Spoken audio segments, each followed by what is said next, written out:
So who do I have here? So I'm John, and Okay. I'm AJ. It's very nice to meet you. To meet you both. Nice to meet you both. yeah, so we co-host a podcast called The Delicious Recap, and we've decided we would take on recapping one of our favorite childhood shows, Family Matters. And in wanting to speak with as many cast and crew members as possible, we came across your name on the IMDb.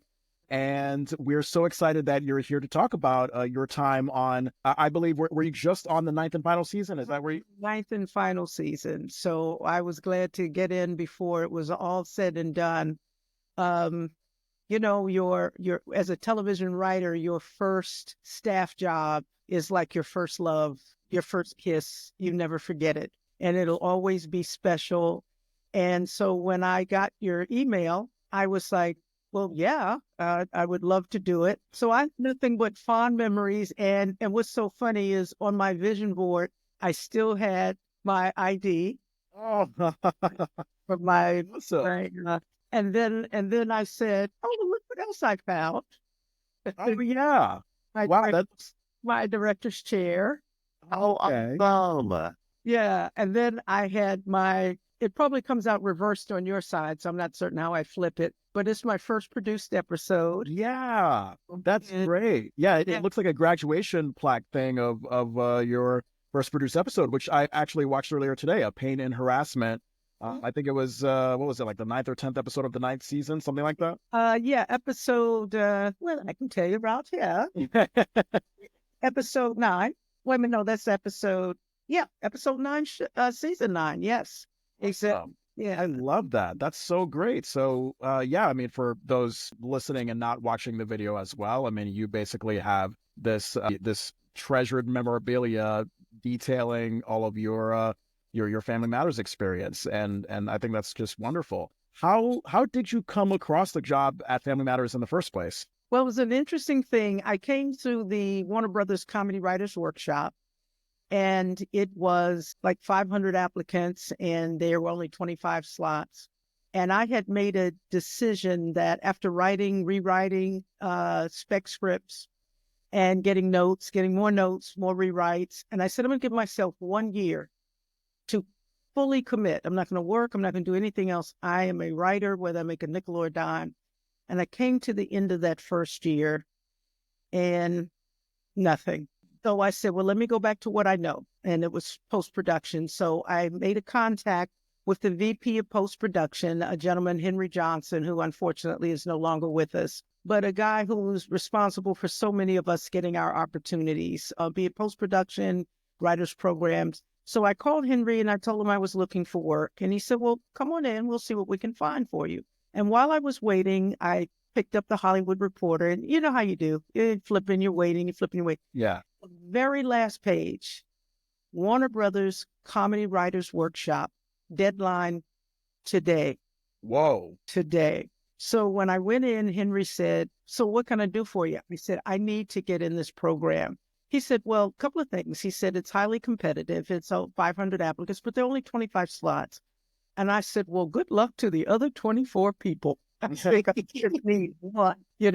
And then he said, most importantly, do you have spec material? I said, matter of fact, I have two. So I had the things that people say that you need. Success is when preparation and opportunity meet. I could have gotten the opportunity, but not been prepared. And as long as I was prepared, the opportunity was sure to come, and it did. So I got in the program, and then because the normal process is that when you come through the Warner Brother program, they're looking to staff you on their shows. So I was a little frustrated with my agent at the time, who I didn't get one studio meeting, one network meeting, no showrunner meeting, because he was just resting on the fact that I would get staff and he'd get commission without the work. And I didn't get staff the first season, and it was devastating. So I said, what I need to do is get new representation. So I did, and I got with an agent, Cindy Turtle, and I sent out 10 query letters, and I said, I'm going to send out 10 a week until I get a new agent. Out of the first 10, I got my new agent, and she happened to represent. Previously, she had a reputation for repping baby writers. Mm. one of the writers on the show, Steve Langford, was her old client. Oh, wow. I got the meeting and I got the job. So now, but it didn't quite work out like that. So you get the meeting and you wait and you wait. And I was having one of those days where, is this ever going to happen? And I was talking to an actor friend and he said, Bev, you did the work. God's got you. Don't worry about it. And while he was there, the phone rang and it was my agent. And she just starts talking and blah, blah, blah, blah, blah, blah. And she said, and, Ronnie Mueller and da, da. And I was like, well, who's Ronnie Mueller? And she said, so, you're going to go on as a staff writer on Family Matters. And I just went blank after that. Like, what did you say? And so that was my first, oh my God, did she just say that? So she told me what I would be making. I was like, oh my God, did she just say that? Yeah. And then, I'm ready for my first day of work. I show up at the studio, I get on, and they have this waiting for me. Yeah. The badge. Yeah. It's official. It's official. Yeah. Then I get to my office, and on the door it says Beverly Hunter, staff writer. Wow. That must have felt great. And I'm going, it's so surreal. Then, you get in the writer's room, and the show had been on for 9 seasons. Yeah. How do you come up? Well, this is the 9th season, so it's been on 8 seasons. Right. How do you come up with enough storylines to cover 9 seasons? What could they have possibly not done? And at the time, I had somewhere between 32 and 40 pitches, and he told my agent that how good I made him look because I came in so prepared. So then the first episode I co-wrote with another writer, Meg Deloach. She was a co-producer at the time, I think. So, and the interesting thing about writing this first episode, A Pain in Harassment. And so, as you're aware, Jo Marie Payton was not a happy camper at that time. Yes. Because of all of the drama. And, this was supposed to be her show, becomes the Urkel show, blah, blah, blah. Right. Yeah. He's trying to hold it all together. But as a woman of color in the business, writing that episode was also very personal to me because I've been that character. But knowing what Jo Marie was going through and some of my own experiences, that was a very special episode because I guess you could probably feel the emotion of what Harriet was going through. But if you also knew what Jo Marie was going through personally at the time, that's why I think that episode was so powerful and so special, not just because it was the first, but it meant a lot. I was wondering, because if I recall correctly, Harriet is not treated well by a verbally abusive boss who, fittingly enough, is played by the actor who played Larry on Perfect Strangers, Family Matters' predecessor. So I have a question about that later on. Yes. And I was actually going to ask you if that drew upon a personal experience, and it sounds like it has. And I mean, from your observation, did Jo Marie literally have to deal with a boss of that verbally abusive level in real life? Not of that. But I feel like as a woman of color, not feeling respected, this was Harriet Winslow and her husband, Carl. The spinoff was supposed to be this family show about her. Yeah. And then there were other things that happened with the younger daughter, Judy, I believe. And with Judy, she just died. And we could say that. Went up the stairs, went to heaven, sure. She just went away. And I remember, I wasn't on the show at the time, but I remember like in the articles that part of the fight was, how could you kill off my baby? Like, in what reality is this a family show? Could you kill off my baby? Yeah, Jo Marie said that, yeah. If you take a older character that you might say they went to college, joined the Peace Corps, something. But when your child doesn't die in the show, it's a family show, it's not going to kill the child, but you just write the child off with no explanation. That was, I felt like was the beginning, as you just start to read about behind the scenes, how that had to feel for her, feel to her. Yeah. So just taking everything as, coming from corporate America, there were many things that I dealt with that left me ill, left me frustrated, left me angry. And so even though I think I developed the skill better later in my career as I continue to hone my writing skills, when they say, write what you know, but when you write a scene, to always ask yourself, what What's the character feeling in that scene? What's the emotion? Don't worry about the jokes, because the jokes will come, and when it's a multicam, it's 3 jokes a page. Right. So look at where the jokes are going to come from. But where's the heart of the show? Where's the emotion? And TGIF Friday was just like everybody knew the theme song. Yeah. And so to have taken negative experiences and now creatively be able to translate that into my writing. I thought you saw the episode. She did one heck of a job. Yeah. When you say negative experiences, was it before you came to Family Matters? Was it on the Family Matters set? What do you mean? No, Family Matters was nothing but perfect, perfect experience for me. It was coming from corporate America. And I have to actually thank them for it, because if I had not, like sometimes it's not the proverbial, we can look at politically what we're dealing with now. Yeah. It's not that you're dealing with Hillary dealt with a glass ceiling. For me, Kamala, the people like us, we deal with concrete ceiling. That seems no matter what we do, no matter how good we are, that's just never going to happen. So some of my experiences were that, moving up the management chain. And initially I thought that I wanted to be like a VP. I wanted to move up the corporate ranks. And I wound up in post-production. And so sometimes they would borrow me from other departments and come in and fill in advertising, promotion. And with that, you got the bump increase and you got the experience of being the coordinator. And then your next bump would be the manager. So when the manager left, then now it's my turn. Mm-hmm. And I had watched a person, I'm getting too far in the weeds. I had watched a person who didn't do their job well, that didn't, had other challenges outside of work. And I remember specifically because our anniversary dates were going to be at the same time. And I remember her excitedly running around talking about that she had gotten a $200 a week increase. And I'm going, shoot, if she got $200, I must be getting $500, because I'm there early, stay late, do all the stuff that she didn't do, work twice as hard, and I got my raise. Either one of you want to take a guess how much my raise was? Oh, I don't know, Andrew.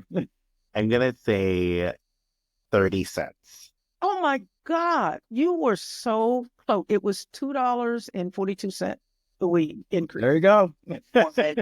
Yeah. See how you just knew it was going to be something that degrading? Yeah. Yeah. And then I remember being in staff meetings, and just like Harriet, see, that came from a real thing when you try to interject something and you dismissed and you're overlooked. And I remember just coming home and literally losing weight. I was getting sick. Because it was, who do you complain to? Personnel, when they say, you talk about saying, oh, well, what does Beverly do? Well, she just sits around and scratches her head like a monkey. So after I had applied for the job, and then it's like, can I see your resume? And I was like, resume? Like, my resume is I've been doing this for 3 years. You've been upgrading me for 3 years. So now you need my resume. And then they brought in someone from the outside. So let's say that person worked for Fox. That was a net let. And here's a network. And if the job requires a bachelor's degree, then you say, well, now we want somebody that has a master's degree. And so let's just say that you're a restaurant, you work at a restaurant and you were a manager at a restaurant, but that restaurant was McDonald's. And now you're applying for a job at Le Dome. Mm. Well, what's Le Dome? That's a high-end restaurant. Okay. Yeah, so I'm giving you like a broad spectrum. Yeah. So, and they wanted me to train this individual. Didn't. But that's what set me on the course to writing, because I had actually, while I was in that position, I had written pilot script. Didn't really know much about it, but then I got an option that Universal. Now, it didn't go to series, but at the time there was an African-American writer that they had just brought out here. CAA just brought out here from Oklahoma. So because I was a non-writing writer at the time, they paired me up with the writer who would write the pilot for the show. And this was during your time on season 9 of Family Matters. This was before. Before, gotcha. Okay. This is what led me to writing Got it. full time. So the bad experience, the corporate bad experience, that I became more committed to my writing. So while I was there, I wrote this treatment pilot and it got optioned by Universal. So they attached this writer, but she would have written the pilot for this concept that I pitched. It didn't get picked up, but what I learned is the person who writes the pilot is who gets the created by credit. So they probably, as a new writer, they would have thrown me a few $1,000s and I would have been excited about it. But say it had been a Family Matters that stayed on the air for 9 seasons and somebody else is getting the created by credit and exec. So that's what put me on my path to writing on spec, writing full time, fully committed to becoming a writer.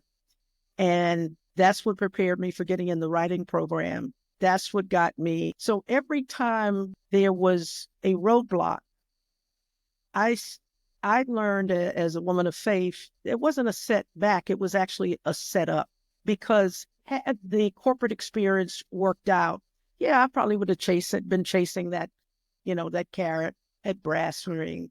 But my passion was writing. And because when they closed that door, I closed it behind me and I said, bye-bye. Can I ask, going back to the comedy writing workshop, can I ask about what was the spec script that you wrote to get into the workshop? Because for those who are listening or watching, a spec script is like a sample of your writing. A sample of your writing of an existing show. Yes. So like right now, what would be hot was, I teach students at UCLA and people write Abbott Elementary or they write The Bear. You're writing those sample scripts. You're learning how to structurally write a show, the voice of the characters, structure of the show. And you are not writing that script. Like I would have never written a Family Matters script as my writing sample to get a job on Family Matters. Interesting. Okay. You write a spec script of a Emmy Award-winning show, something that has popularity that showrunners are reading, and they know, wow, they really captured the voice of, wow, this is a really funny spec that has never been done. So spec becomes your resume, your writing sample that your agent sends out to showrunners. If it's a family show and your spec is another family show, they go, oh, that's a good fit. If it's a legal show and you have a law degree or you went to, they go, oh, this is good. If you're a single parent, this is a show about single parent. Then, if it's a blended family. So you take your experiences and you write a sample script of an existing show. So my script at that time, I had 2, but the one I can remember was Grace Under Fire. Oh, all right. And so that was, who was in that again? I forgot. Was it Sybil Shepherd? Oh, it was Sybil Shepherd. Sybil Shepherd. Oh, yeah. Right. And so, I consider myself pretty funny. And I can hear the rhythms of people's voices. So I came up with a story that fit, that hadn't been done. And you have an A story and a B runner. And that became my writing sample that my agent used to shop around to get me work. It's also the sample. When you send out a query, you tell them who you are. I'm a, 20-some-year-old African-American female, right. If I'm a single mom, if a mom, married with 3 kids, then you give a little bio about yourself. And then you ideally get invited into a meeting with the showrunners, which I did. I met with a co-executive producer and the guy who was a supervising producer. And you pitch yourself and you wait for that call that may come or not come. Now, can I ask why it would be wrong to submit a Family Matters spec script specifically for Family Matters? Because the producers of that show feel that nobody could write their show better than they can. So that's almost like the rule. You don't write the spec for the show you want to get on. You might have a family. And there's another little caveat. Now, Family Matters, though it was iconic, this was an iconic show, so maybe this isn't the best example. And the Cosby Show was iconic. And Bernie Mac was iconic. And Everybody Hates Chris is iconic. But you would not necessarily write a Martin spec thinking that would get you staffed on a mainstream show, which Family Matters, like Family Matters had a staff of 12. And in 9 seasons, it had the showrunners, the showrunner was white, the co-EP and the 3 co-EPs were white. The only Black male on that show who was a supervising producer, so he was still on the low end. Right. And then the other, there were 2, when I was there were 2 white male writing team and myself and Meg Deloach. So here a show about a Black family. One would think there would be more of a balance of, especially at the time if Harriet was supposedly the lead, that you want to have that representation for the show. And if it's the father who's the head of the show, you would want to have writers that are more reflective of that show. So you will see Black shows that may have 1 Black writer or 2. And then you will have a white show that will have no Black writers, because it's not necessarily felt that we can write across the board. People can write our voices, but we can't write. And we can, given the opportunity, because I'm not a Black writer. I am a woman of color who I have a range of scripts in my repertoire because I just write. And do I try to service the characters that look like me? Absolutely. So that's basically the rule of thumb, that writers, showrunners at the time are not looking to read a Martin or a Wayans Brothers, even shows that might be iconic for Black people. They look more mainstream. They look to see if you have a Friends spec. So you have to write a Friends, or you have to write a Grace Under Fire, or you have to write a mainstream white show, and you're normally an Emmy-winning show to be read, because the people who do the hiring don't necessarily watch those other shows, if that makes sense. That makes sense, Ajay? That does. It makes sense. Like, I was wondering, when you're in the writing room in the process of going through it, it sounds like writing is a very emotional connection. Like, it taps into wells of your personal being. So when you're doing this and going through the experience, one, when you're writing an episode, are you using part of that energy to focus the direction so your voice is heard louder in the room where you were kind of drowned out? Well, there's 2 rules of thumb. When you're a staff writer, you almost don't have a voice.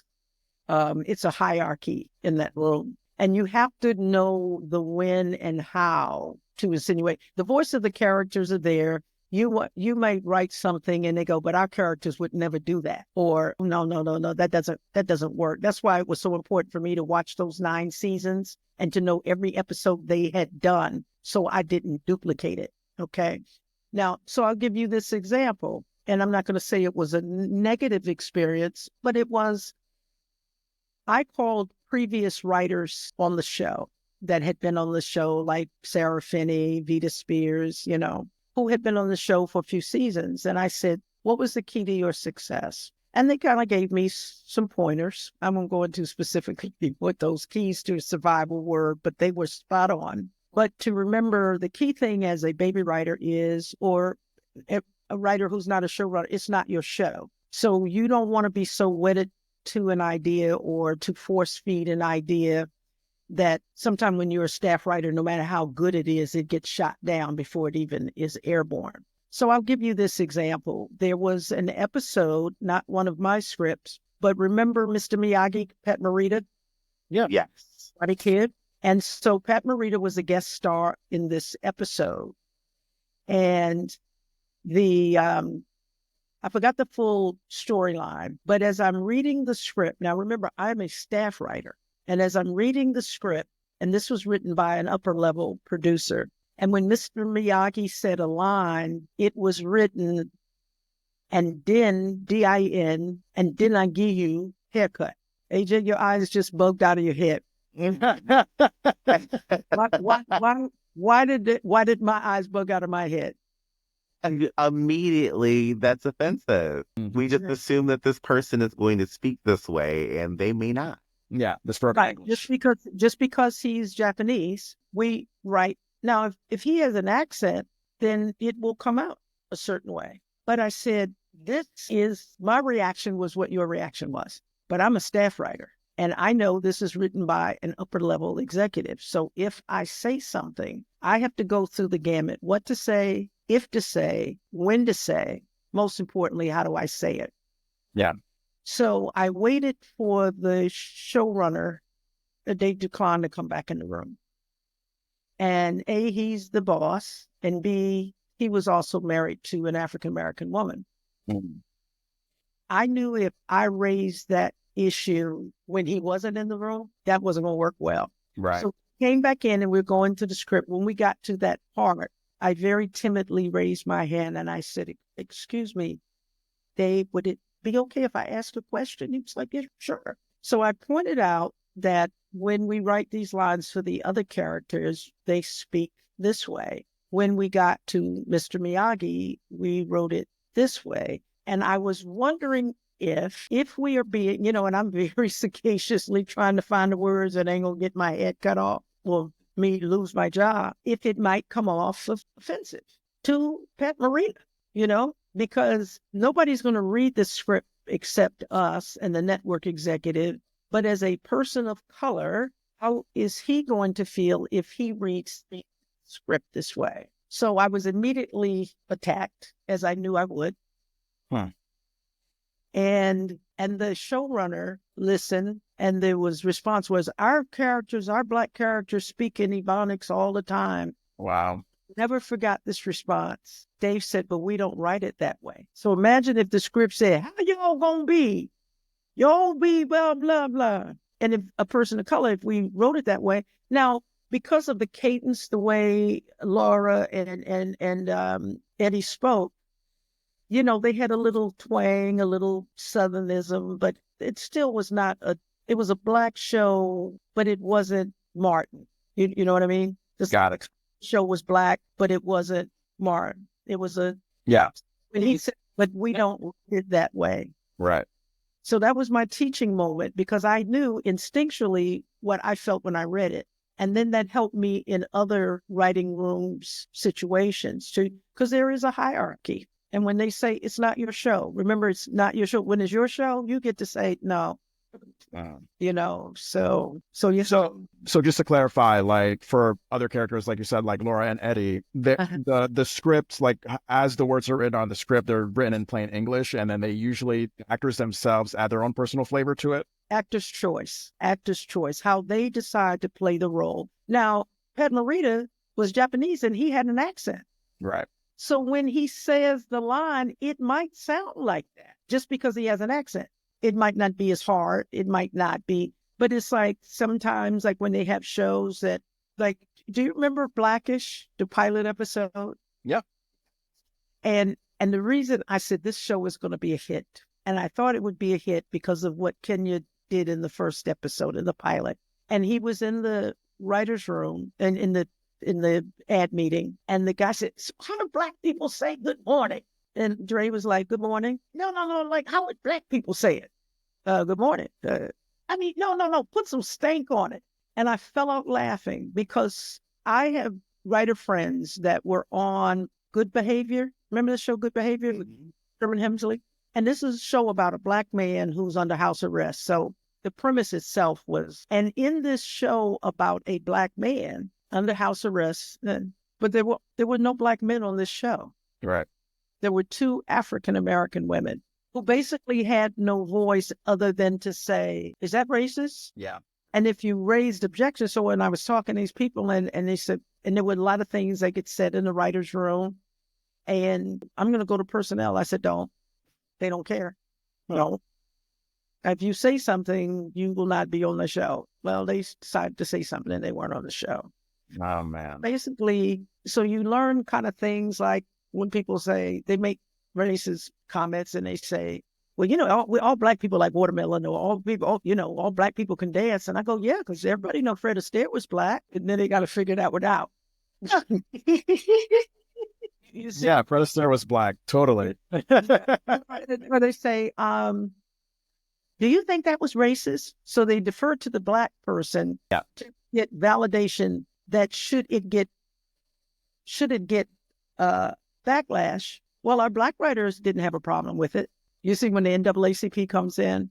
Yeah. So it's a fine line of knowing it is called show business. There's the show, and the business is to learn, survive, and to be able to move up the ladder to one day run your own show and to know how you want to treat people. And I said some of the best experiences for me have come from how poorly I've been treated. Some people say, I've been treated poorly, so when I get the power, I'm going to do the same thing. Huh. I'm of the belief, if it didn't feel good to me when it I don't feel good. Not gonna feel good to anybody else. so I could say that though and if I go back to Family Matters, after you get past you've got the office and then you get your first script assignment. And then when you go down on the stage the first time, and then I remember when they pointed out my director's chair. Yeah. And I was like, oh my God, wow. And then when they tape your first episode, the warm-up comic introduces you as episodes written by Beverly. Yeah. And how good that feels. And those were a few other steps. But when you see your first on-screen credit, and I remember when my first episode aired, TGIF Friday, I was at a family reunion and I was able to share that experience with my family. That's great. You just never forget that first. I love the show. I do remember Jaleel was very much like Lucy. He was very physical. And he would make some moves and some leaps. And he did something where he jumped over something, fell over something. And when he fell, he didn't move. Yeah. I think in the same episode, your first one, this is where Steve, through opening a chocolate bar, wins a chance to like shoot the first shot at a LA Clippers basketball game. Right. So yeah, you really get to see the physicality of Jaleel there. But then this, whatever it was, he tripped, fell over something, and he fell and he didn't move. And there was a hush. You know, your first thing is, oh my God, is he all right? That is your first thought. And somewhere in the back of your mind is, don't die. Yeah, that would not be good. He's the star. The star of the show. No. So when he got up, I mean, we were relieved, of course, ideally we were relieved that he was okay. Right. Oh, man. Speaking of which, I think it was the second episode you wrote that final season. Myrtle played a big part in that one. This is, I think, essentially the swan song for Myrtle, her last chance at getting Eddie Winslow for herself. Don't make me over.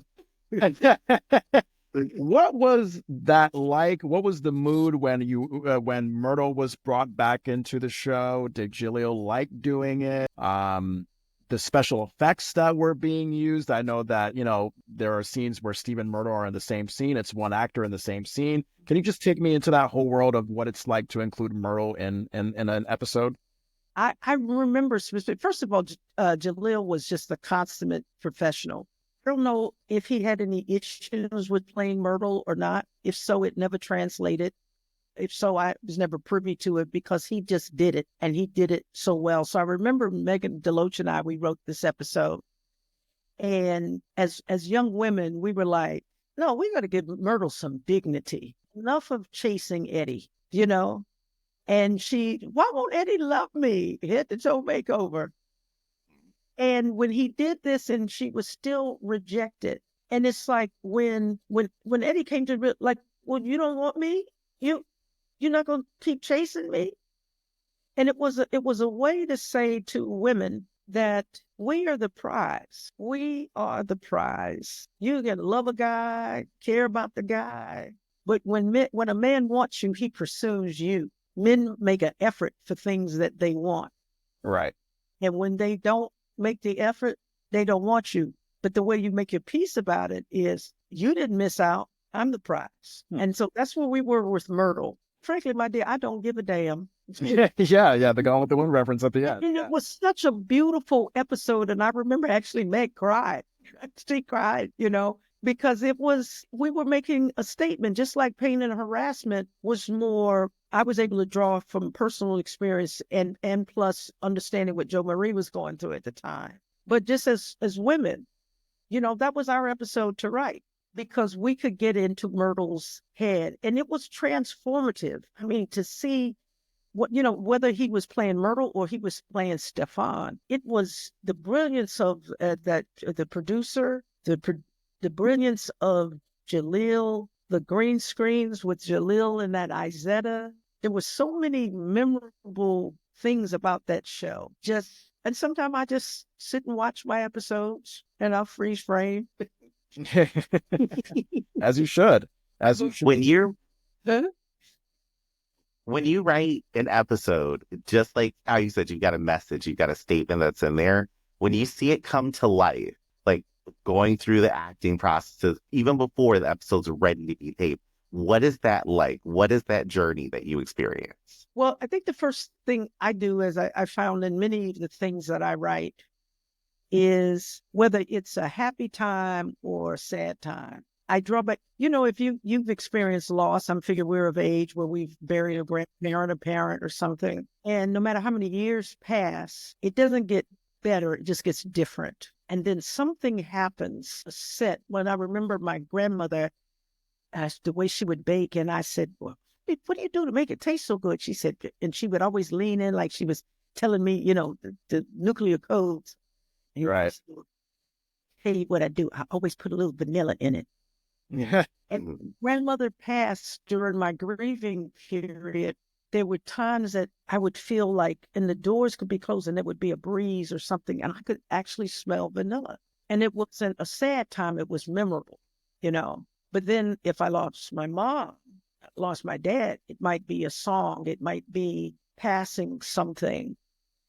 And this is like in the working with story consultants or whatever. Like, what is it that you want to say in that scene? What's the theme of it? If it's family, if it's loss, if it's overcoming, if it's about faith or whatever it is, and you find that thing that touches on you, that you dig deep into, and if you can get that on the page, and when an actor gets it, like, okay, let me take this example. Have you guys read Viola Davis's book, Being Viola? No. Okay. I'm telling you, read her book. Read her book. Yeah. And so, did you see Fences with Denzel? Yeah. She did Fences. Okay, you both saw. Do you remember when they talked about how many takes they did of that scene when he brought the baby home for her to take care of? Mm-hmm. And she's crying and she's sobbing. And doing the ugly cry. Yep. They did that scene 10 times. Oh my God.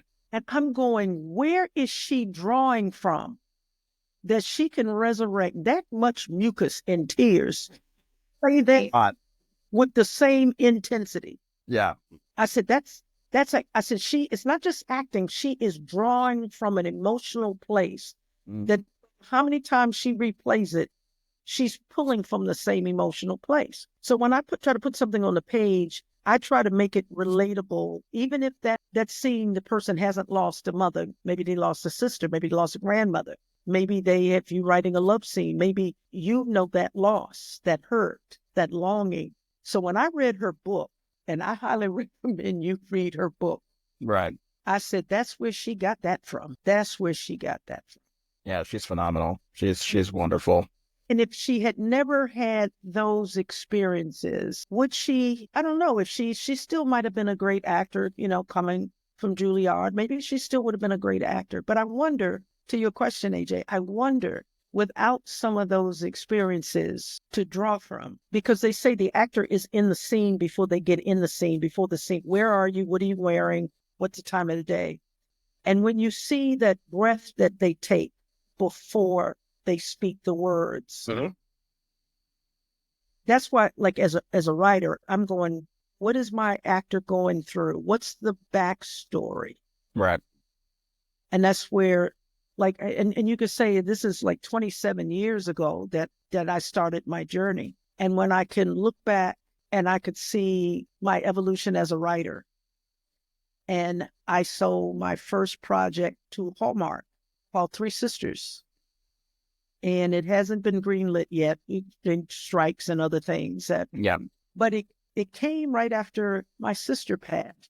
And my sister and I weren't very close. She was my older sister. I loved her, but she just never liked me. I never knew why. But every time the executives gave me a note about the conflict they wanted between the older sister and the middle sister, it kept taking on a real life. And so when we did the final notes, the executive, and so I was going through grief counseling at the time. And I'm telling her about the dynamic, and I love my sister, and this is harder than a parent. It's different. So she told me to write my sister a letter. And I said, well, what's that going to do? She's gone. She said, the letter's to your sister, but it's for you. Mm-hmm. Like, well, okay. I'm not going to reject it, but I'm not certain what that would do. So as I'm going through these revisions and notes from the Hallmark executives, and normally they would tell us how they felt about the draft we turned in. So in the very last draft, the executive said, we normally ask you how you feel. How we tell you how we feel about what you wrote. So this time we want to do it a little different. We want you to tell us, how do you feel about this final draft that you wrote? And I had just talked to my agent, so we're on Zoom. And when I started talking about it, and one of the notes she had given was she wanted me to take the conflict for the older sister, Val. My sister was Valerie, and the middle sister, Diane. That's my middle name. So they were fictitious, but real characters. And she said, I need more conflict between Val and Diane. So I want you to push the conflict as far as you want. If you go too far, I'll pull you back. And I said, well, good. I don't believe in self-censoring. So I write the scene. There's some other things in there that, the mother dying, and I'm emotional. So when she said, how did we feel? I got emotional, and the tears just started coming. Yeah. And I could see the look on my agent's face, like, what happened? I just talked to you. So I said, when you ask me, how do I feel about what I want? And you said, push the conflict as far. So every time you gave me a note, you didn't realize that you were tapping into something real. So when you asked me, how do I feel about what we wrote? I said, if I was to use a sports metaphor, I left everything on the field. This isn't it. And I'm bawling. I don't know. And I reminded her about the therapist telling me to write my sister a letter, whatever. And I said, and if this is, I don't know what else I could give you. I am emotionally spent. I am raw. I am drained. I just don't, I don't know what else I could give you. I don't know what I could possibly give you if this isn't it. And I'm sobbing. And then she said, so Beverly, you do realize you just wrote your sister your letter. That's what I'm talking about, Ajay. It comes from a place, it's an unconscious, subconscious thing that when you are in front of that screen and you are writing that scene, like I said, when Harriet was being disrespected in that meeting, I was being disrespected in that meeting. I remember what it felt like. Yeah, my God. Now, if I may, like the two episodes that you had writing credit on, Pain and Harassment, and I believe it was season 9, episode 19, Don't Make Me Over. Correct. You were working with two different Harriets in each of those episodes. You had Jo Marie in the Pain and Harassment, and then you had Judy Ann Elder in Don't Make Me Over. How was that transition for you? Did you have to adjust differently based on Judy Ann's strengths compared to Jo Marie's strengths? Like, how was that? Because that must have been a sudden shift for you. And just like it was a sudden shift for me, it was a sudden shift for Carl. He's got a different wife after 9 years. Yeah. The kids got a different mom after 9 years. And I got used to Jo Marie for 9 years. Yeah. But just like Judy Ann had a job to do and the actors had a job to do, despite what eternally everybody was feeling, the difficult thing was keeping Harriet's rhythms with a new voice. It was still Harriet, but there were ways that Harriet that were organic for Jo Marie because that's how she talked, and that was working. Yeah. And to match her rhythms, I think Judy Ann, as good as she was, because she's a great actor in her own right, she wasn't Harriet Winslow. Right. So she had to do a bit of acting to become Harriet. Jo Marie was Harriet. So so I had a job to do. And as much as I love Jo Marie as a person, as an actor, as Harriet, the same respect goes to the new actor who now it's her opportunity.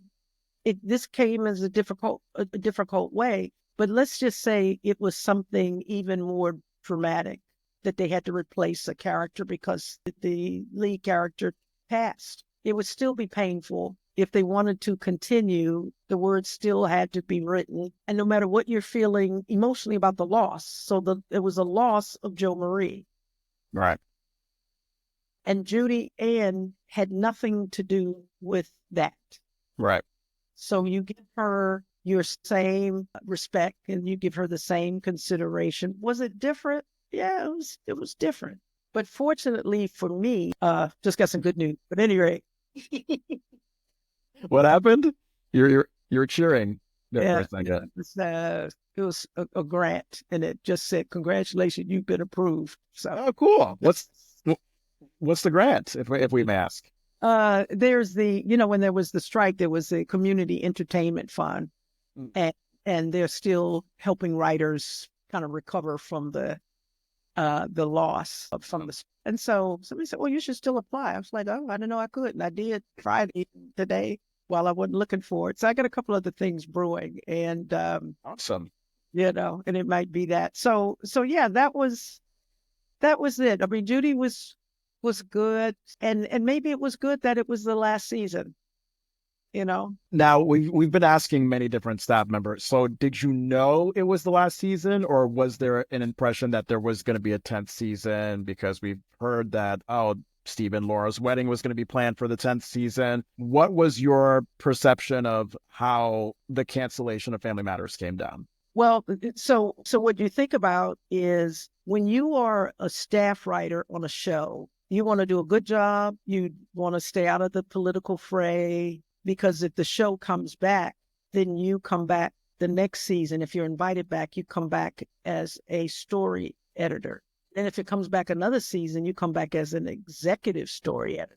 And if it comes back, then you third. So you see the progression. So the downside for me is I was really hoping and praying that there would be a 10th season, so I could at least get the next bump, get credit, get some more of those green envelopes, the residuals. And it was so funny because I just got a residual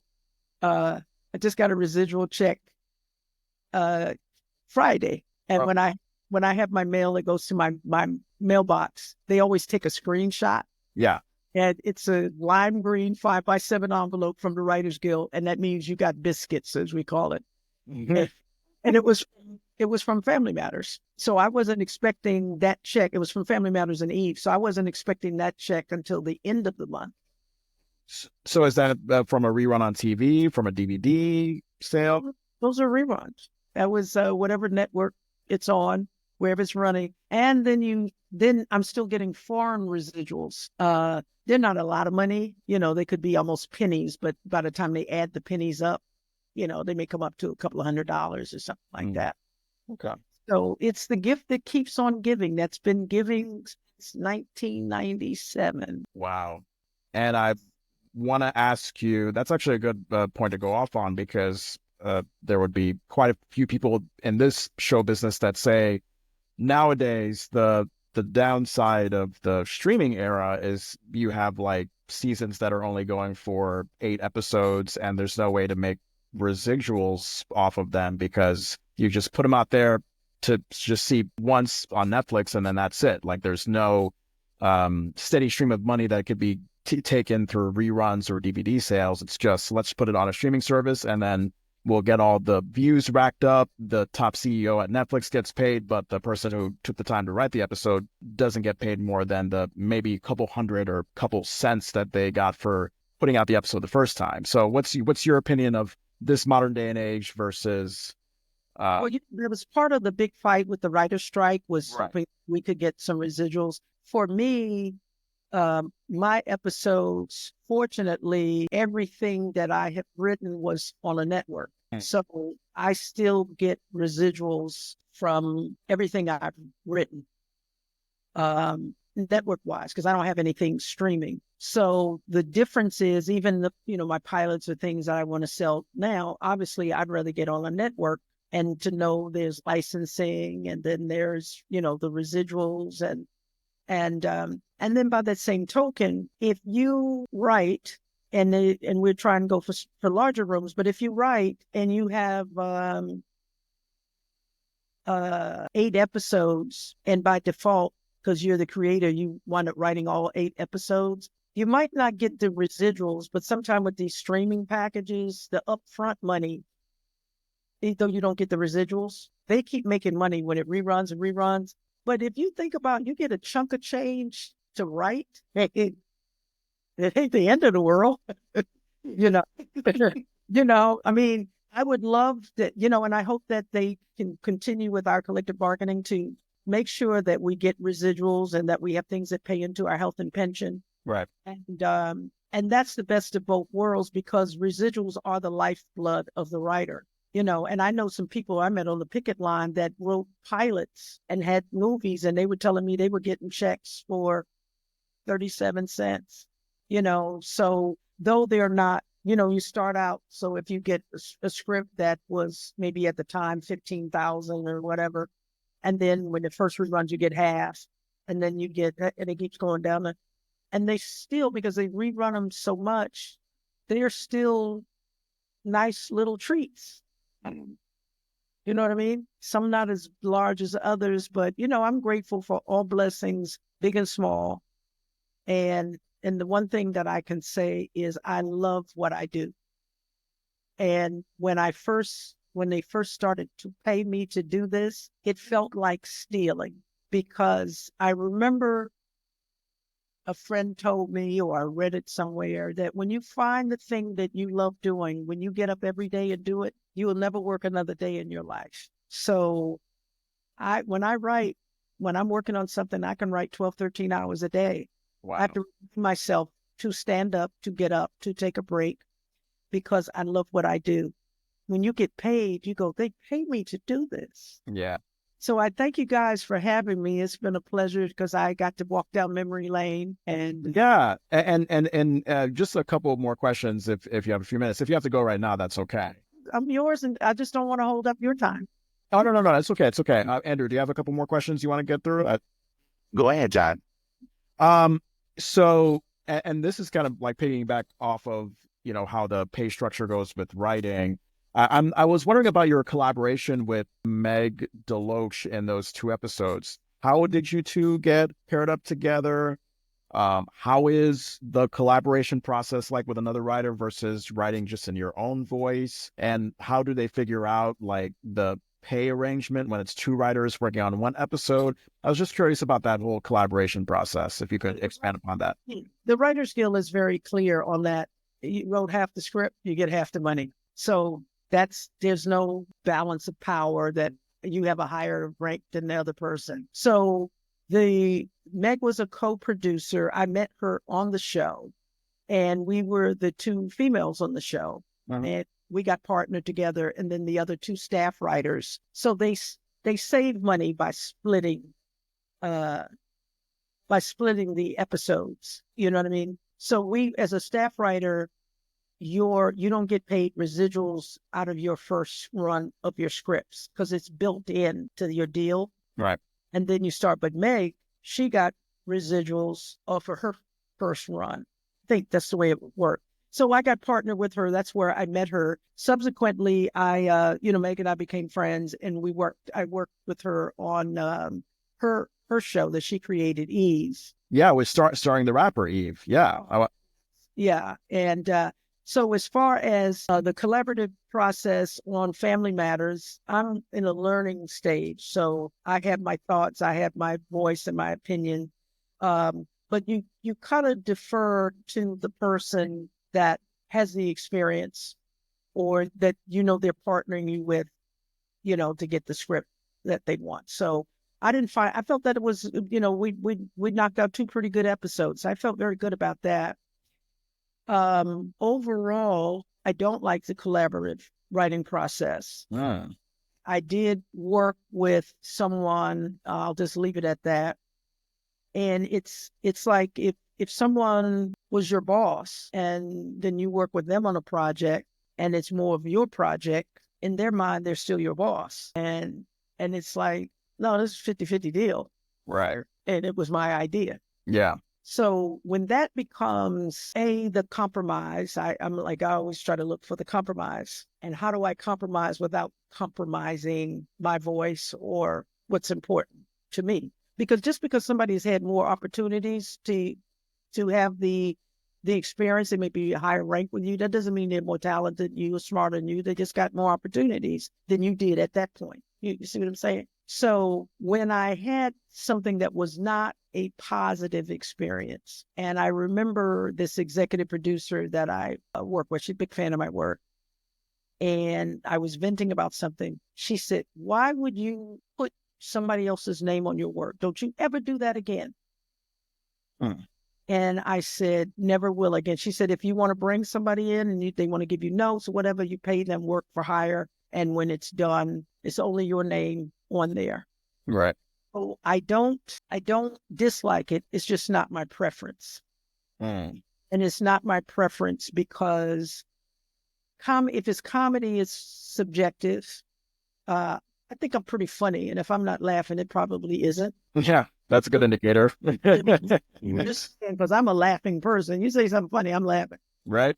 And then when you're in the writing room, that balance is that you can collaborate on a script. You get the assignment, you approve the outlines, approved by the network.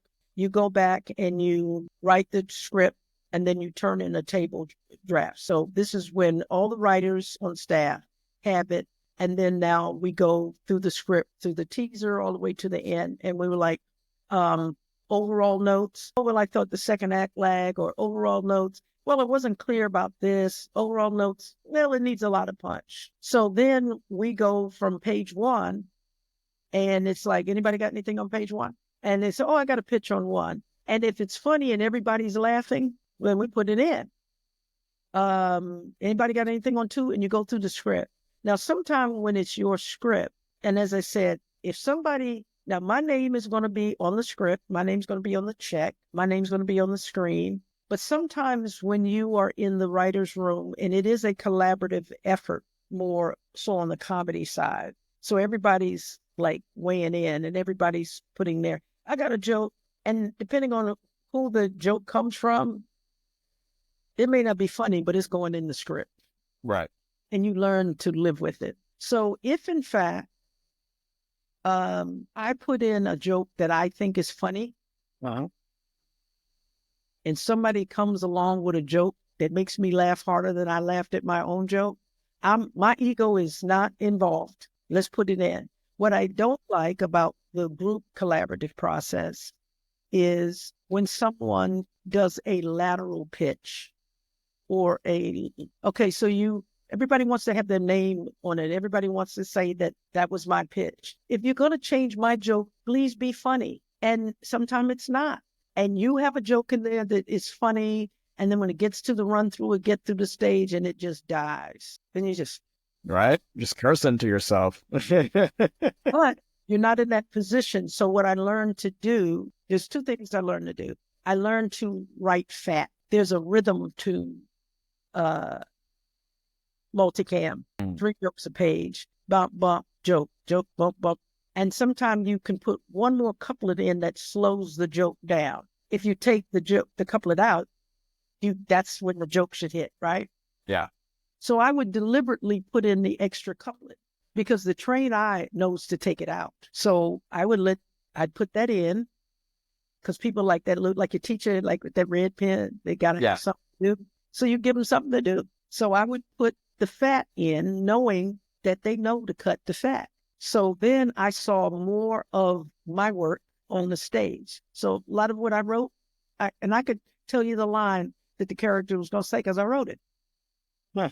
So the other thing that I said is when you are a staff writer and in the comedy room, it's like a bunch of kids. See me, teacher, see me. Here's the pitch. The person who at your level is saying, no, don't see them, see me. Right. Me. So they're cutting you off. They're stepping over you. And then sometimes you can be too funny. So if you pitch something, there are times based on your level before it's airborne, somebody is assassinating your pitch. Huh. Then 2 seconds later, you get what we call the remix. They take your pitch and they remix it and make it theirs. And then, now it's funny because it came from that person. Wow. Or sometimes you have a punch. And as I said, I think I can be funny. And you pitch something and someone tells you, no, we're not touching that. That's no. Okay. And it goes to the table and it doesn't get a joke. It doesn't get a laugh from the table read. But because of who put it in, it stays. Then it goes to the run through, no laughs. Huh. Goes through another run through with the laughers, and the laughers ain't laughing. Then you go through the taping, live audience, and again it dies. So here comes the director, and the cast wants another line. Got something in your back pocket? See, I know it was funny a week ago, Yeah. but this is, if you let your ego get involved in the process, because it's about sometimes you may know the play, but you're on a team. So you let the coach call the play. And if the play is intercepted or they read the signal, coach says, okay, we need to come up with a new play. Right. And and it's like a huddle. Yeah. People throwing out stuff, and then you just pitch yours, and then they take it back in. I like that metaphor. You had me fascinated at like the structure of a multicam sitcom script. And for those listening and viewing, multicam is basically they shoot with multiple cameras, typically on live audience sitcoms like Family Matters. And you were mentioning the format being like 3 jokes a page. Mm-hmm. And there were some things that I noticed in the couple of season 9 episodes that you have writing credits for on Family Matters that I wonder if it was like all part of the format at the time. Like, for example, applause breaks whenever, main cast like Steve and Eddie walk in, or the opening theme music. By the time the last season comes around, the opening theme music credit sequence doesn't even happen anymore. We just go from a cold open right to the first scene after the commercial break. So are those things sort of built into the structure as you're writing this show in its final season? Is that something that you personally make as a choice? Like, how does that work? No, it's sometimes it might be a network decision, a time decision, whatever, cut through, because we write a teaser that doesn't get cut. We write a teaser, cold open, and then we go into act 1, and then there's act breaks, and then we know, even though it's a 30-minute show, it's really about 22 minutes. Yeah, with commercials, yeah. So like when the actors come in as a live show, you've got the warm-up artists, and they're keeping the energy up. Right. So we have very little to do with that. Our job is to write. And then those producers, those higher ups, they may be in collaboration with the network based on timing or based on whatever was happening behind the scenes. And this is going to be last season. I think there was hope. I still think there was hope. Everybody hopes there'll be another season, especially for somebody like me. Yeah, you just got there. Yeah. And then that showrunner went to Malcolm and Eddie. Yeah. And I was supposed to go. What happened? Well, somebody wanted to give it to somebody's friend. Oh, yeah. It's about who you know. Yeah. So those things happen as well, and nothing you can do about it. But if I remember correctly, and maybe this is sort of a silver lining, Malcolm Jamal Warner has said in a few interviews that he hated the experience of doing Malcolm and Eddie because, I don't know, maybe because of the writing staff. It could have been a predominantly white writing staff. I'm not sure. But coming from the Cosby Show, he saw sort of like a degrading of what the Cosby Show standard was. It was like, all right, we're going to have this standard of like what Black representation can mean in television, and now we're going to go right back to the stereotypes. So, and yeah, that's what I mean. The Cosby Show, nobody would write a Malcolm and Eddie spec script and expect to get a job, even on the Cosby Show. Yeah, especially the Cosby Show. Yeah, because everybody watched the Cosby Show. Yeah. Burning Back broke new ground. White showrunners watched Burning Back. Mm-hmm. Then there was Everybody Hates Chris, and that became a crossover show. And then Blackish, much later down the line, it became the type of show that everybody watched. You see what I mean? So when you send in your spec, and if there's a showrunner that you send a showrunner Malcolm and Eddie spec, and they go, what? There's a standard. Like you say, there's a standard. Yeah. And if you try to pander to, and I can't say whether it was or not, Dave Duclan was an excellent showrunner. But I just say there are things that, as a person of color, you walk into a show about a Black family, and there's 1, 2, 3, 4 white co-EPs, and then the creators that did the spinoff, they're white, so that's 7, and then a show about a Black family, a black head of family. There's one black male on the show, and there was never ever another black male on that show. And so when you look at a show like Friends, like, y'all ain't got no black friends. It's New York City, for crying out loud. There's plenty of black people there. You ain't got no black friends. But Puerto Ricans, no Chinese, nothing. they don't think, when they look at a show and they see the people at the coffee house, maybe you got somebody that passes through, maybe in special episode, but they don't think through our eyes what, though so 97, when did the Cosby Show come out? 84 to 92. Okay, so 97 was the last season of Family Matters. Yeah, so 97, 98. Yeah. That was not, it wasn't Malcolm and Eddie. It wasn't the Cosby Show, because it was more of a middle class family. But this was a show that Black people, white people, I tell somebody I write for Family Matters, they're just like, oh my God, you wrote for Family, it's my favorite show. Yeah. But this was an iconic show, and that's why I said, even though the characters had a little ethnicity to them, they were still intelligent people with goals, hardworking. They took on social issues. Remember the episode where Eddie was getting harassed by the cops? Yeah, we reference it all the time. Yeah, so they still took on relevant social issues. They didn't beat you over the head with it, but things that we of color could relate to. You know what I mean? Now, the Cosby Show was when that show got rejected by CBS, right? Because one of the executives said it was unrealistic. Nobody. I feel like I've heard that story. Yeah, I feel like the show about a Black doctor with a wife who's a lawyer. Like, really? Right. And I think ABC also passed on it too. Yeah. So that showed that because it's not their world, they don't think it's real. But it was so realistic for me, because that was my world. Though my father wasn't a doctor, my dad was a pharmacist, owned business, and my mom. And we did the things the Cosbys did. And that show was just so real to us. And when they did the anniversary episode, remember when Rudy came down, baby? Yeah. Iconic. We had routine. We had things that we did. And we were still kids, but it was more like, how are we going to do this and not get killed? You know what I mean? The episode with Vanessa, the car got stolen. Yeah. Mm-hmm. I mean, that was just real. That was just shut up. Shut up. We know what that world, that the grandparents were great. And so, and I'm not saying that there's not room for other shows, but to your point about Malcolm Jamal, who came from a show, a guy who has directing credits and whatever, and there's a standard. I never want to be a Black writer. You know what I mean? I'm a writer. Right.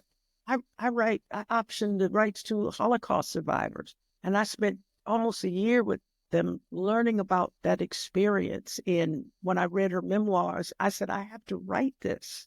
How could I not write it? This is a little girl that lost her parents at 13 to hatred. I lost my parents to cancer and heart attacks. Persecution to me is persecution. I can write that story. And they trusted me to write the story. And I listen to people's voices when I'm just in the coffee shop. I'm just listening. I'm always ear hustling. How do they talk? How do these millennials talk? How do they talk versus Gen Zs? Now the new alpha gens. Oh my God. It's really trying. So you have to, you got to know how people, the difference between how an erudite guy like Bill Cosby talks, but who's also funny. Right. Versus somebody that, they just down with it. There's a place for that. I do not like shows where Black women call each other the B word. I won't write that. I just won't. I don't think there's a need to do that. We have enough people calling us that. So there's a standard. I'm not so hoity-toity that I can't write a character from the hood, but I'm going to write him from a real place. I'm going to give him a backstory. But I think we have a responsibility when we create our own shows to give them another sample, that people don't say the Cosby Show wasn't unrealistic. Right. Right.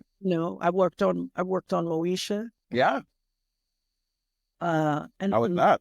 that was beautiful experience. And you watched how trying to get notes, the executives trying to get notes from the network executives. And this is one I remember in particular. Ray J was now on the show. Yeah. He got into trouble at the time, still Frank's nephew. And whatever he did, Frank made him wax and wash and detail every car in his Saturn showroom. The note we got back from the executive was, what kind of punishment was that? And my first thought was spoken by somebody who has probably never washed or detailed a car, not to mention a showroom full of cars. And he said, well, he remembered he stole a candy bar and his dad made him walk right back down to that storekeeper, and I had to apologize. Now, that was a punishment. Okay. Oh my God, that's wonderful. Any last questions, Andrew? My mind is just kind of blown because a lot of the things I wanted to ask you, you've already explained. But I just have to know, when you have been in these spaces where you're like, okay, this would never realistically happen in a Black family. Has there ever been a moment where you would have just been like, okay, I'm throwing my hands up. I am out of here. This is not for me. I can't say that, especially not on Family Matters. And I can't say no, because I worked on mostly Black. I worked on Moesha. I worked, the Parkers was a broad show and it was fun. So it was meant to be. And Girlfriends, Parkers, Moesha. Yeah, you worked on House of Pain as well. Okay.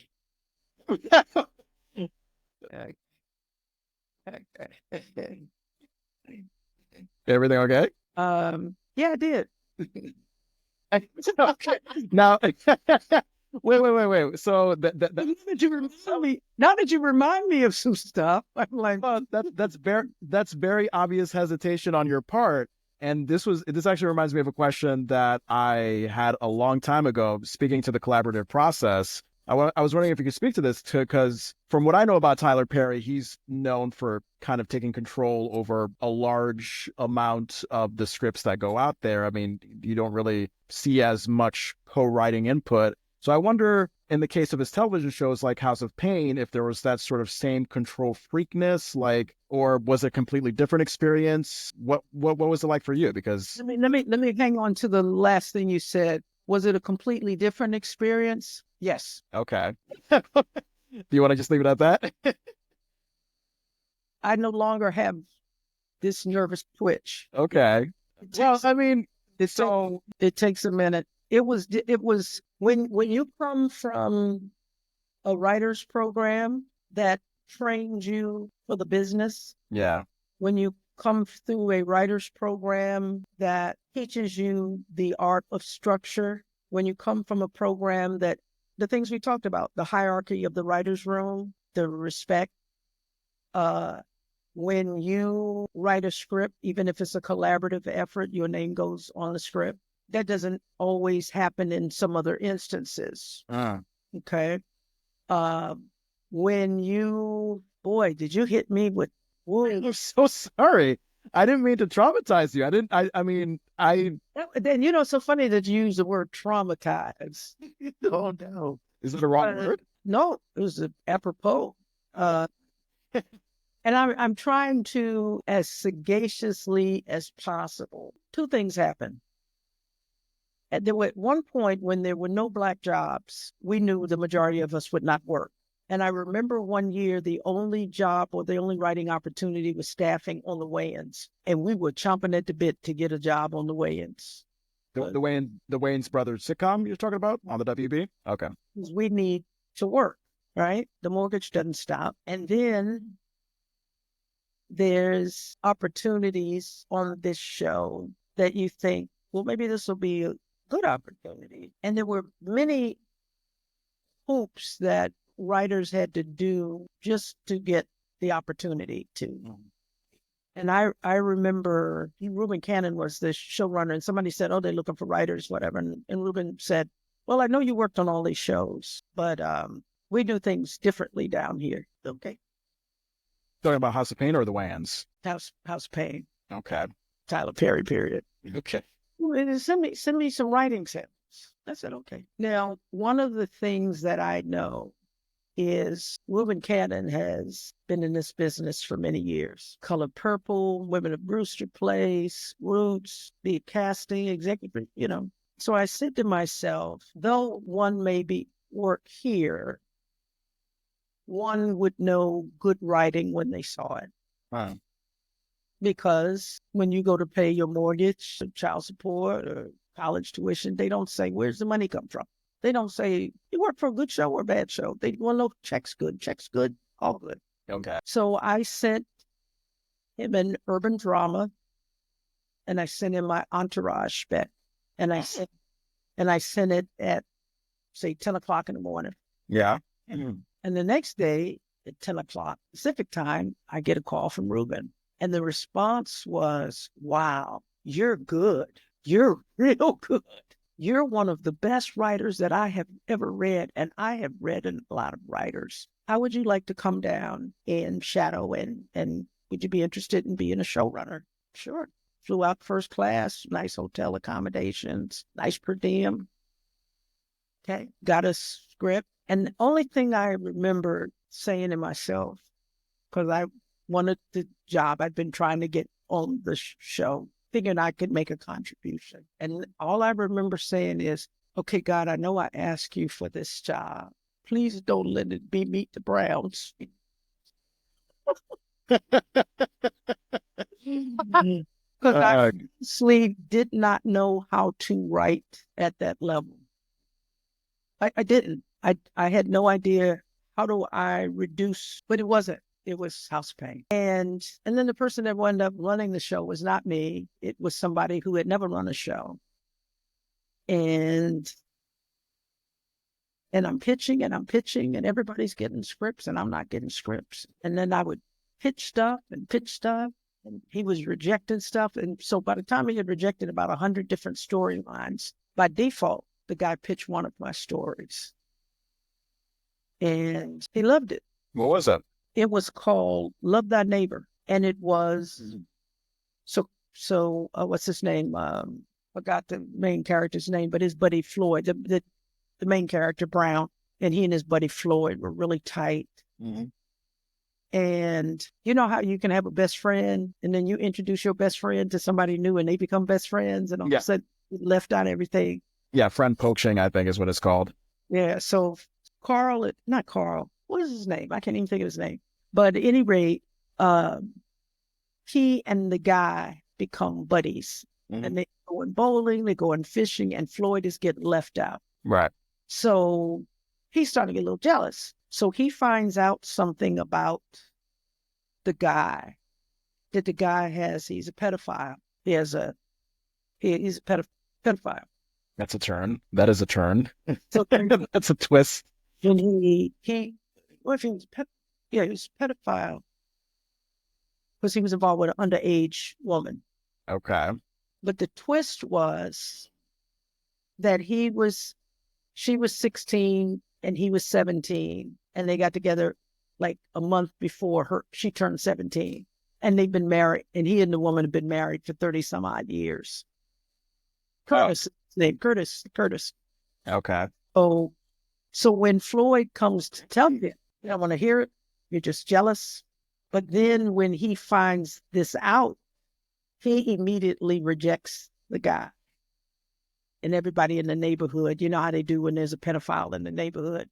And it turned out, what they found out was the guy actually was married. They were teenagers, and he was 16, he was 17. So he wasn't a pedophile, they were just young. But based on the laws, this is what happened. So Tyler said, no, let's make him a pedophile. That's the kind of edgy stuff he was working for. But I tried to bring stuff that had some meat to it. But for whatever reason, you know, sometimes if you somebody's person and you get treated a particular way, and it was very hurtful. It was, I would say, my worst writing experience. And it takes a while to get over the twitch, but Yeah. So many other people who have gone down that path. Yeah. And I have nothing but this kind of respect that I might not be a fan of Tyler's work, but I have respect for somebody who the industry said no. Yeah. I feel the same way. And he I think did. he has the most inspiring life story ever. Uh, the content, look, I've seen enough of it. I grew up in that religious Black family that loved Tyler Perry movies, everything. So I was exposed to it. And, as you get older, you see it as something a little bit different. But, If you spend 90 minutes watching one of those movies, will you ever get it back? And you go, no. No, it's a waste of your time. Well, I have, so they, two-pronged thing. And I don't know how much credit I got for that story or didn't get the story, and you get let go with no explanation. So you don't know what that's all about. And like I said, sometimes you can be too good, because I knew that when the stories I was pitching, based on what they said he wanted, I was giving it to him. But for some reason, they wouldn't pitch my stories. And then it's like there was no hierarchy. There was no, and when you're trying to knock out 3 episodes a week, geez. There's no time for structure. There's no time for rewrites. There's no time. And writers were not necessarily respected on that show. Yeah, I could imagine. Yeah, he's very protective of his product and doesn't seem to leave enough space for collaborators to do their thing. So right. And I say he has a perfect platform to nurture directors, producers. And then even there was a point, and why Oprah did it was her call, but with her network and with her backstory, there was a time that nobody could pitch to own except to Tyler. That was his deal. And it didn't matter what you had or how good it was. The only thing you were going to see was Tyler Perry Productions. So I'm saying, when you get over the wall, I went to HBCU. I'm a Howard girl. I get where Carmela's coming from. When you get over the wall, you throw the rope back. Yeah. Who can you nurture? Who can you bring along? Right. And when you hear enough of the same stories from, other people who have had the experience, or, you don't get paid for the first 100 episodes that you do, and you'll buy, while writers are protesting, you'll buy Gail and Oprah Rolls Royces. And I'm like, do they need one? Because if Oprah wants one, she can buy one. If Gail wants one, Oprah buy one. But you don't pay the writers. Oh. And I just fundamentally think that is wrong. When to whom much is given, much is expected. So it was, I say, every situation is a learning situation. So even if something bad comes out of something, what did I bring? What did I learn? Do I learn that when it's my turn, I'm going to treat people horribly? Or when it's my turn, do I look at who I can nurture and bring along and have a room that reflects? I have projects. If I have Indian characters, there has to be an Indian writer in the room. Asian, there should be at least an Asian. Even if it's a female show, if it's a male, the male voice has to be represented. And I think that when we look at where we are as a nation and we're trying to bring people together, when someone has a show in New York about Friends, when they're not Black people in New York City, unconscious bias. I don't think anybody sat down and said, we're not going to put any Black people in the show. They write their world. And all I'm saying is, give us an opportunity to write our world. Yeah. People can see we're not Meet the Browns, though they're Meet the Browns. We're not all Malcolm and Eddies. We're not all Cosbys. We're not, this monolithic group. Let us tell our stories. There should be another Family Matters. I have thoughts. I don't know if it could ever get done, but I still have thoughts. I still have hopes. Yeah. Well, Beverly, this was a pleasant conversation. We really, really enjoyed your time here. And for those who are listening and viewing this conversation, if they want to, keep in touch with what work you're doing lately, those thoughts that you're speaking of, is there a website or social media that we could follow you on? No, I'm just right now. I'm one of those people that when it hits deadline Hollywood, it'll hit. I have a 1-hour drama that I'm shopping, medical drama, and a half-hour single cam. Nice. and I hope I'll hit you up. Yeah. And, hey, now this is where you can look my stuff up. But Okay. yeah, but the other thing is I teach a half-hour comedy writing class at UCLA, and I enjoy that. I enjoy taking my, at this point, wealth of experience and sharing it with fledgling writers. So I thank you guys for the opportunity. Yeah. Thank you for being here. We appreciate it. All right, then. God bless you both. Have a great day. All right. Okay. All right. Bye-bye. Woo! All right. That was a conversation. That was great. Can you hear me? You're muted. Okay, now I'm unmuted. Jesus Christ. That's Oh, that was great. That was the hardest moment in life for me to bite my tongue about Tyler Perry. Oh man, that was hard. Can I just, it's so sad because again, like you hear about his story, you hear him do a speech at the BET Awards, and he has such a great come up as a man of color in this country. But I don't know.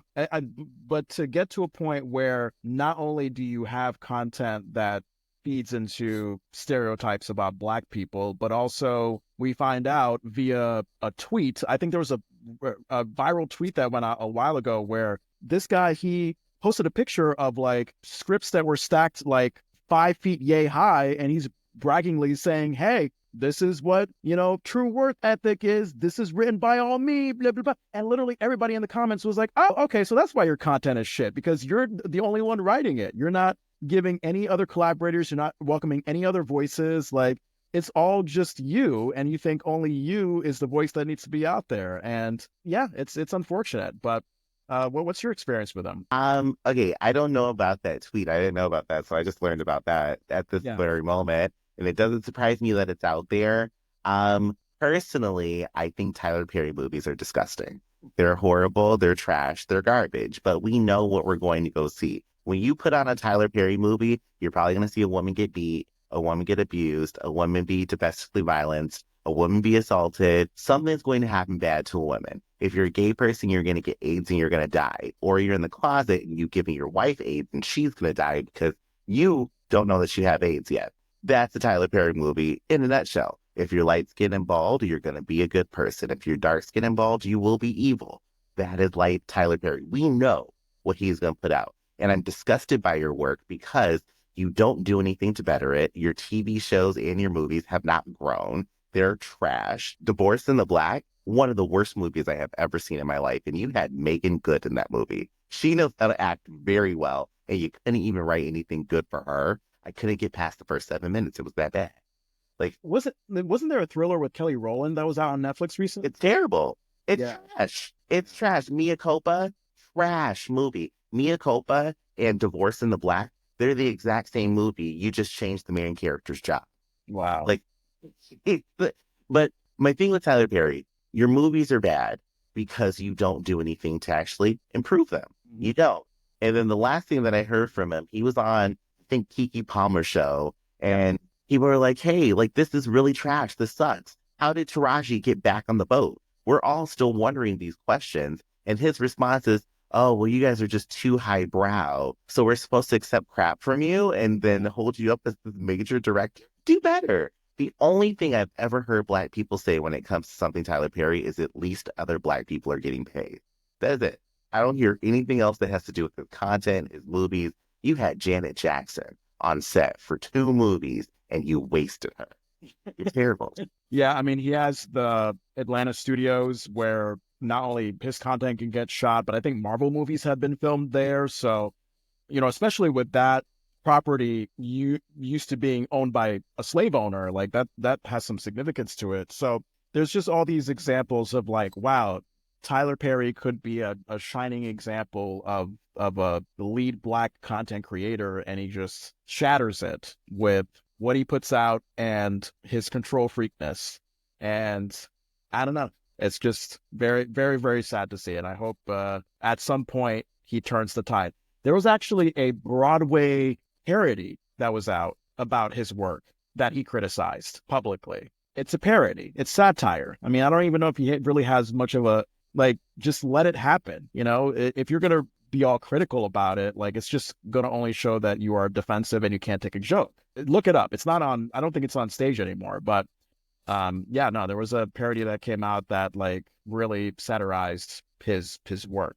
So I think the Boondocks did the best. From when I saw the Tyler Perry episode of the Boondocks is one of my favorite episodes of the Boondocks because it's just something where it just holds up a mirror to just say, hey, this is what you are putting out, and we're just asking for a little more substance. It's not that we hate Tyler Perry. We don't want you gone. You have a great story. Tell us your story.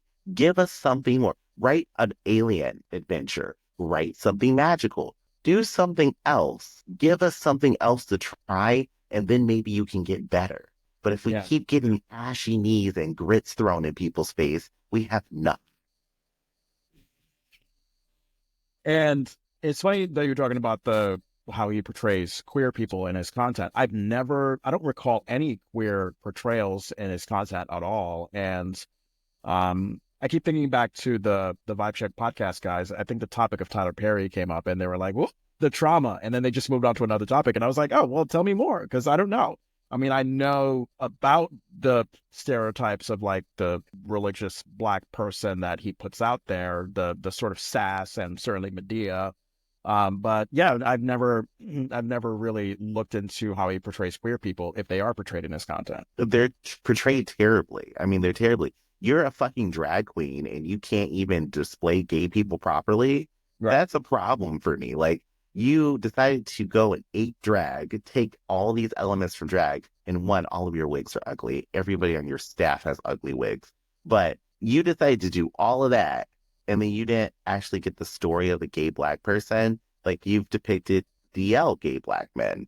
DL down low in the closet, they're not out. Those are typically the characters in his stories that end up getting AIDS. The one time that there was a openly gay Black person, well, actually there were two, but the one time before we got this latest Netflix movie from him, the one gay Black person that she showed that was out was fully flamboyant, pink hair, walking around in boy shirts, meant to be disgusting. And I'm not saying that the person was doing was disgusting. The context of the movie was that this gay character was popping out of a cake at a straight man's office, so everyone would think the straight man was gay, and it was done out of spite. So that's the only other portrayal that we've gotten of a gay person. And then we got the Netflix movie, and it didn't even make sense. The movie just didn't make sense, but one of the characters in the movie is gay. A gay Black man, he's in college, he's got a roommate. They try to make us believe that these two are roommates, like they're really sleeping together. But then, I mean, me as a gay person, if I know the interactions that I have with somebody that I am gay with, Right. it's not going to be the way these men were portrayed. It's not. And then we find out that, oh, okay, well, they're not supposed to be gay, even though we have this gay trope in here, like, oh, it's going to be, what is Tyler Perry going to say about a gay person? And, you know, miraculously, he didn't end up with AIDS, but he was sleeping with the guy's mother. I'm like, well, what do we, God, Tyler Perry is trauma. Get out. Get out. Ugh. Oh, we could go on for days about him.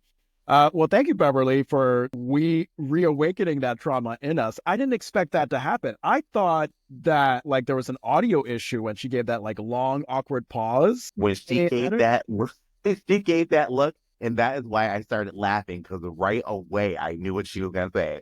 Yeah, because I think she worked on 6 episodes according to IMDb, so I just kind of assumed like, oh, okay, it might have been an okay experience. I'm not sure, but wow. Yeah. She spoke volumes with her silence.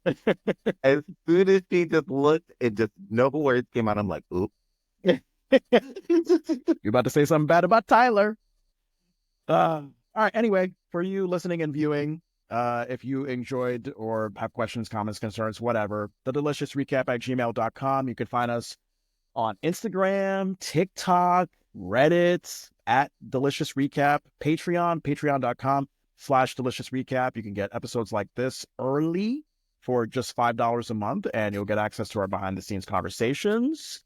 We're on Threads @DeliciousRecap as well. You'll find us on Facebook. Just search The Delicious Recap: Family Matters. You'll find us there. Yeah. Andrew, how can people follow you? You can follow me at Ajay Vandertunt on, oh my God, I was going to say on DoorDash, on TikTok. You work DoorDash so much, you think it's your own social media identity. It kind of feels like it. Like, Yeah. oh, but you can follow me on the Tickies. That is the place where I am available. Just look for AJ Vandertunt. I'm the only Vandertunt in existence. And if you ever run across another, punch them in the face. I don't incite violence, though. So just emotionally punch them. Emotionally, like in your mind, emotionally punch them, or just No, just tell them like their dad never loved them. Like your dad never loved you. Something like that. Boom. That is deep. That is so deep. All righty. Well, sign us off in a way that really puts into perspective this Beverly Hunter conversation. Beverly Hunter really spoke to me in this interview. She gave me a lot of soul food, and it was the deliciousness that rang throughout of that.